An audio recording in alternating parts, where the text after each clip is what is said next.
இன்னைக்கு நாட்டில் நிலவக்கூடிய முக்கியமான பிரச்சனை என்றால் அது சாதி மத மோதல்கள் தான். ஒன்றிய அமைச்சர் உள்ளிட்ட பொறுப்பில் இருக்கக்கூடிய பதவிகள் இருக்கக்கூடியவங்களை இப்ப வெறுப்பு பேச்சுக்களை பேசியும் இரு பிரிவினருக்கிடையே மோதலை தூண்டுகிற விதமாக செயல்படுவதை பார்க்கிறோம்.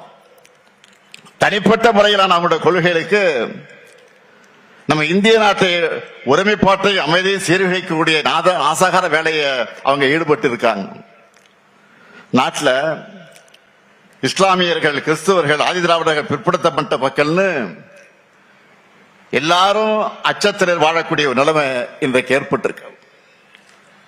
இப்போ அண்மையில் நடந்த கிறிஸ்துமஸ் சமய விழா நடந்துச்சு. அந்த சமயத்தில் நாட்டில் பல்வேறு இடங்கள் நடந்த தாக்குதலை பற்றி எல்லாருக்கும் தெரியும்.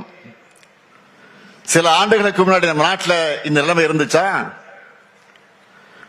ஊரே ஒண்ணு சேர்ந்து மகிழ்ச்சியா இருந்த காலம் போய் ஒருத்தருக்கு ஒருத்தரை எதிரியா கட்டமைக்கிற வேலையை பிளவுவாத சக்திகள் இன்றைக்கு தெளிவா செஞ்சிட்டு இருக்காங்க.